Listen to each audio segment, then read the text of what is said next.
চট্টগ্রামে বন্যা কবলিত কয়েক উপজেলায় লাখো মানুষের দিন কাটছে চরম ভোগান্তিতে। কক্সবাজার, বান্দরবান ও রাঙামাটির দুর্গত এলাকাতেও খাবার ও বিশুদ্ধ পানির সংকট।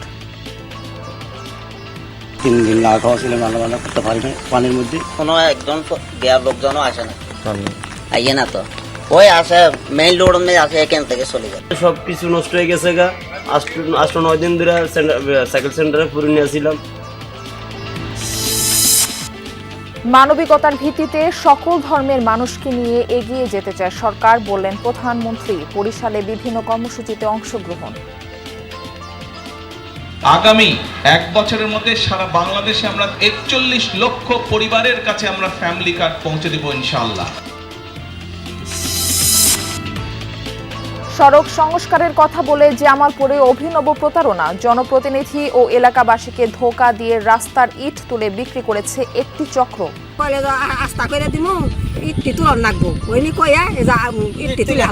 রাস্তা হবে, আমরা ইট তুলে নিয়ে নতুন করে রাস্তা এটা কার্পেটিং হবো।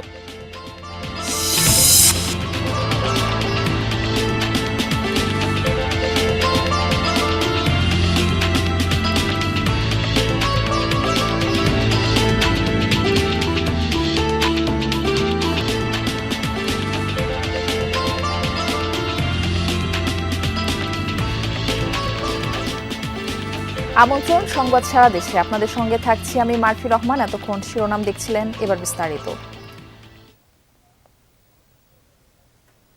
ভারী বৃষ্টি ও পাহাড়ি ঢলে 6 দিন ধরে ভাসছে চট্টগ্রামের নিম্নাঞ্চলের বিস্তীর্ণ এলাকা। পানিবন্দী লাখো মানুষের দিন কাটছে চরম ভোগান্তিতে।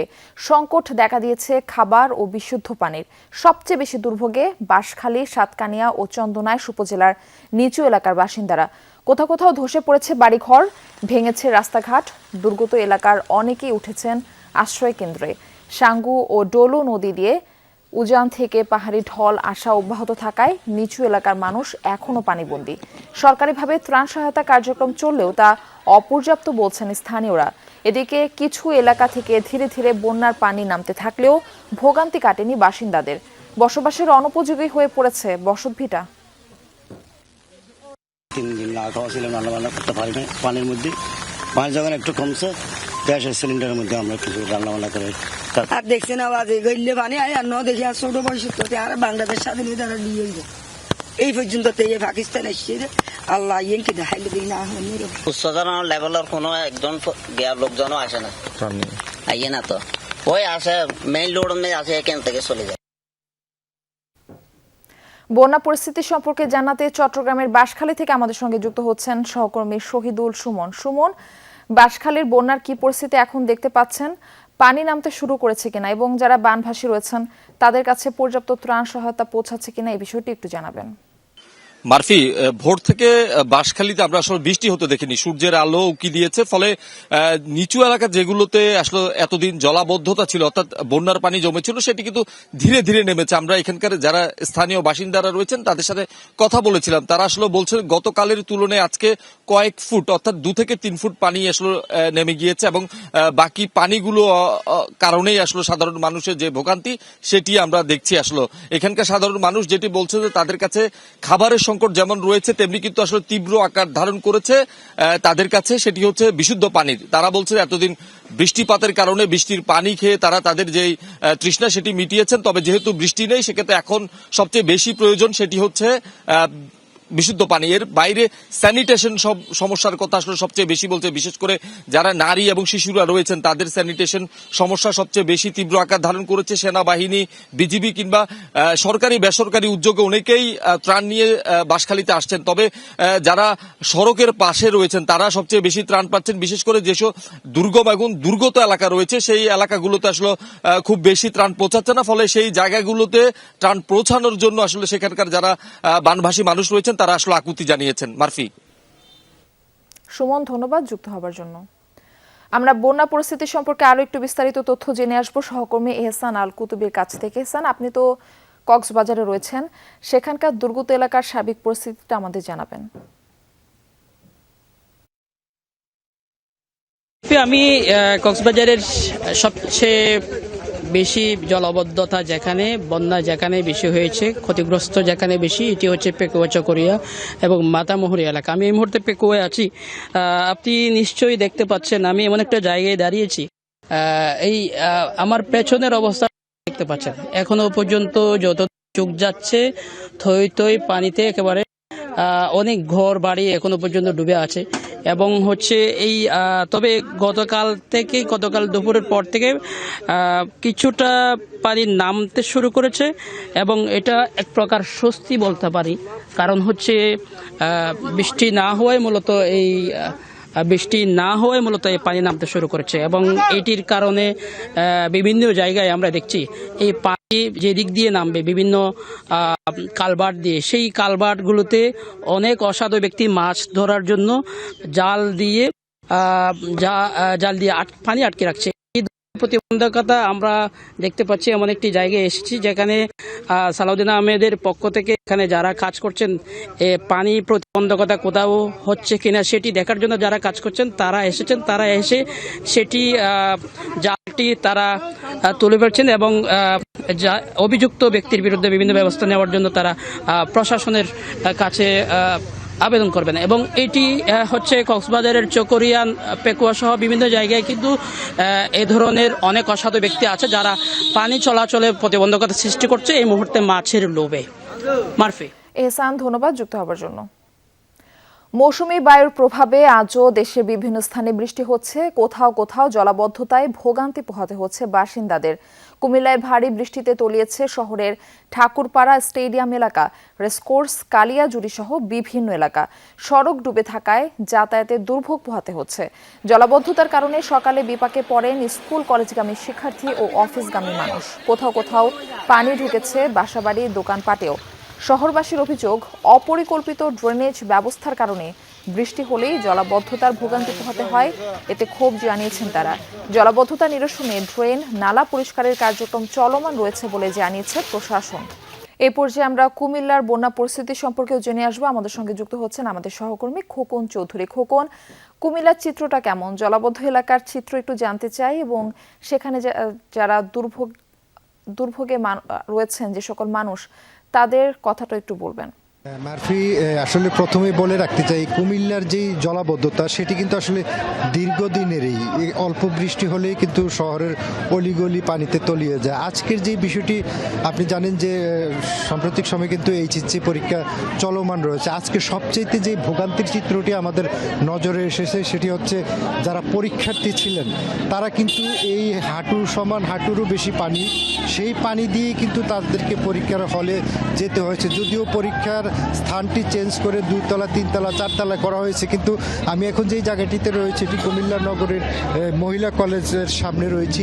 এখানেই কিন্তু আসলে এইচএসসি পরীক্ষার্থীরা তারা পরীক্ষা দিচ্ছেন। কিছুক্ষণ পরেই কিন্তু পরীক্ষা শেষ হলে তারা বের হয়ে আসবেন। তারা কিন্তু সকালে একটি চরম ভোগান্তির মধ্য দিয়ে কিন্তু তারা কেন্দ্রে প্রবেশ করেছেন। বিশেষ করে যারা এখানে তাদের যারা অভিভাবক রয়েছেন অনেকের সঙ্গে আমাদের কথা হয়েছে, বিশেষ করে তারা ক্ষুব্ধ প্রতিক্রিয়া জানিয়েছেন। বলছেন যে যেহেতু বৃষ্টিটা গতকাল মধ্যরাত থেকে শুরু হয়ে কিন্তু আজ সকাল 9টা পর্যন্ত চলমান ছিল, এই পরীক্ষাটি আজকের দিনে কিন্তু আসলে এই পরীক্ষাটি আসলে যদি বন্ধ রাখা যেত হয়তো শিক্ষার্থীদের জন্য আরো ভালো হতো এবং তাদের রোগ বিমার বালা মুসিবত হতে পারে, এমন আশঙ্কা কিন্তু যারা অভিভাবক রয়েছেন তারা করছেন। মারফি। খোকন, ধন্যবাদ যুক্ত হবার জন্য। প্রধানমন্ত্রী তারেক রহমানের কর্মসূচির খবর জানাতে বরিশাল থেকে আমাদের সঙ্গে যুক্ত হচ্ছেন সহকর্মী কাউসার হোসেন। কাউসার, আর কি কি কর্মসূচি রয়েছে প্রধানমন্ত্রীর, জানাবেন এই বিষয়ে। মারফি, গৌর নদীর বৃক্ষরোপণ কর্মসূচি শেষে মাননীয় প্রধানমন্ত্রী বরিশালের উদ্দেশ্যে রওনা হয়েছেন এবং কিছুক্ষণের মধ্যেই বরিশাল নগরীর 30 গোডাউল যে বধ্যভূমি এলাকা রয়েছে সেখানে তার পৌঁছানোর কথা রয়েছে এবং এখানে যে সাগরদী খাল রয়েছে সেই সাগরদী খালের 2 পারে ফলজ এবং ঔষধি গাছ রোপণ করার কথা রয়েছে এবং এখানে যারা এই কর্মসূচির দায়িত্বে রয়েছেন তারা জানিয়েছেন যেখানে 350 গাছ রোপণ করা হবে। মাননীয় প্রধানমন্ত্রী 3টি গাছ রোপণ করবেন এবং এখানে কিন্তু এরই মধ্যে নেতা নেতাকর্মীরা আসলে যারা গাছ রোপণ কর্মসূচিতে অংশ নেবেন তারা উপস্থিত হয়েছেন। কিছুক্ষণের মধ্যেই প্রধানমন্ত্রী এখানে উপস্থিত হওয়ার কথা রয়েছে এবং এছাড়াও যে বৃক্ষরোপণ কর্মসূচি রয়েছে এই কর্মসূচি শেষে বিকেলে আসলে বিকেল 3টায় বরিশাল যে শিল্পকলা একাডেমি রয়েছে এখানে নেতাকর্মীদের সাথে একটি মত বিনিময় সভায় যোগ দেওয়ার কথা রয়েছে প্রধানমন্ত্রীর এবং সেখানে যারা দলের পক্ষ থেকে কার্ড পেয়েছেন তারা সেখানে অংশ নেবেন এবং দলীয় নেতাকর্মীদের কাছ থেকে তিনি বিভিন্ন কথা শুনবেন বা দিক নির্দেশনা দেবেন। কারণ নির্বাচনের পরে তারেক রহমান প্রধানমন্ত্রী হওয়ার পরে এটি তার প্রথম সফর দক্ষিণ অঞ্চলে। এর আগে নির্বাচনের কয়েকদিন আগে নির্বাচনী যে জনসভায় গেল 4 ফেব্রুয়ারি তিনি বরিশালে এসেছিলেন এবং এর আগে 2006 সালের 14 মে একবার তিনি বরিশালে এসেছিলেন। অর্থাৎ এবারের সফর নিয়ে 3বার তিনি দক্ষিণ অঞ্চল সফরে এসেছেন এবং তার এই সফরকে কেন্দ্র করে দক্ষিণ অঞ্চলের মানুষের মধ্যে কিন্তু আশায় বুক বেঁধেছেন। তাদের অনেক দাবি রয়েছে। এবারের বাজেটে দক্ষিণ অঞ্চলে তেমন কোনো বরাদ্দ দেওয়া হয়নি, সেই দিকটাও কিন্তু তারা তুলে ধরছেন এবং আমরা দেখেছি বিভিন্ন রাস্তায় ফেস্টুন নিয়ে সাধারণ মানুষ দাঁড়িয়েছেন। এই অঞ্চলের যে দাবি দেওয়া রয়েছে ভাঙা থেকে কুয়াকাটা পর্যন্ত 6 লেন রাস্তা, আন্তর্জাতিক এয়ারপোর্ট, মেডিকেল কলেজ বিশ্ববিদ্যালয় থেকে শুরু করে যে দাবি দাবা রয়েছে সেই দাবিগুলো তারা তুলে ধরছেন। তারা আশা করছেন যে প্রধানমন্ত্রীর এই সফর থেকে তারা কিছুটা হলে আশ্বাস পাবেন এবং সরকারের পক্ষ থেকে দক্ষিণ অঞ্চলের উন্নয়নে যে ব্যবস্থা নেওয়া দরকার সে ধরনের ব্যবস্থা নেওয়া হবে। মার্ফি। কাউসার, ধন্যবাদ আপনাকে। ইটের সলিং করা সড়কে কার্পেটিং হবে এই ঘোষণা দিয়ে স্থানীয় জনপ্রতিনিধি, আইনজীবী ও এলাকাবাসীকে ডেকে জিলাপি খাইয়ে উদ্বোধন করা হয়। এরপর 1 মাস ধরে ইট খুলে সরাসরি বিক্রি করে দেয় প্রতারক চক্র। একই কৌশলে আরেকটি সড়কের ইট বিক্রি করার সময় স্থানীয়দের কাছে ধরা পড়ে তারা। বেরিয়ে আসে অভিনব প্রতারণা। ঘটনাটি ঘটেছে জামালপুরের রশিদপুর ইউনিয়নের 2টি গ্রামীণ সড়কে। এদিকে সড়ক দুটিতে নতুন কোনো প্রকল্পের বিষয়ে কিছুই জানে না এলজিইডি। মাত্র 2 মাস আগেও জামালপুর রশিদপুর ইউনিয়নের গাজারিয়াটা থেকে ময়নার মোড় পর্যন্ত প্রায় 3 কিলোমিটার সড়কটিতে ছিল ইটের সোলিং। এখন সেই সড়কে হাঁটা চলাই কষ্টকর। নতুন কার্পেটিংয়ের কাজ শুরু হবে, তাই স্থানীয় জনপ্রতিনিধি, আইনজীবী ও এলাকাবাসীর উপস্থিতিতে কার্যক্রমের উদ্বোধন করা হয়, বিতরণ করা হয় জিলাপি। এরপর 1 মাস ধরে সড়কের ইট খুলে বিক্রি করে প্রতারক চক্র, ফলে সড়কটি প্রায় চলাচলের অনুপযোগী। নেতাকর্মী আরো কয়জন আছিল সাথে থাইকা বললো যে আপনাদের রাস্তা হয়ে গেছে, আপনাদের রাস্তার কাগজপাতি হয়েছে, এই ইট তোলন রাখবো, ইট তোলার পরে রাস্তা কার্পেটিং হবো। 3 কিলোমিটার মতো এই রাস্তাটা দৈর্ঘ্য হবে। এখন এলাকার মানুষ তো যাতায়াত করতেই পারতেছে না, হাজার হাজার লোক এই রাস্তায় চলাচল করতেছে। এমন অবস্থায় গ্রামবাসী খুব বিপজ্জনক ভিতরে আছে। গাজারিয়াটা গ্রামের ঘটনা সফল হওয়ার পর গত 16 জুন চাঁদপুর এলাকায় আরেকটি সড়কের ইট খুলে বিক্রির চেষ্টা করে চক্রটি। তবে প্রকল্প সংক্রান্ত কাগজপত্র দেখাতে না পারায় মূল হোতা মান্নান সহ 11 জনকে পুলিশে দেয় স্থানীয়রা। উদ্বোধন করে গেল, তা আমরা জিজ্ঞাসা করলাম কি আস্থা কি, কলে আস্থা হবে, আমরা ইট তুলে নিয়ে নতুন করে রাস্তা এটা কার্পেটিং হবো। টাউরি করে বলে কলে আস্থা করে দিমু, ইটটি তুলন রাখবো, ওইনি কইয়া ইটটি তুলে চালাইছি। উদ্বোধনী অনুষ্ঠানে জনপ্রতিনিধিরাও জানান তারাও প্রতারণার শিকার হয়েছেন। তারা বলছেন সরকারি প্রকল্পের কাজ ভেবেই অনুষ্ঠানে অংশ নিয়েছিলেন। আমাদের কাছে তথ্য ছিল যে সেপ্টেম্বরের দিকে ঢাকা এলজিডি অফিস থেকে টেন্ডার হয়েছে, ঢাকার লোকই কাজ পাইছে, স্থানীয় লোক দীপায়ত ইউনিয়নের উনি সাব কন্ট্রাক্ট নিয়ে আসছে, উনি কাজ করবেন। আমরা মূলত কাজের গুণগত মান এবং কাজে যাতে কোনো কেউ বিঘ্ন না ঘটায় আমরা এই আশ্বাস দেওয়ার জন্যই সবাই স্বতঃস্ফূর্তভাবে সেখানে গিয়েছিলাম। এটা আসলে জনগণও বুঝতে পারে নাই, আমরাও প্রথমে বুঝতে পারি নাই।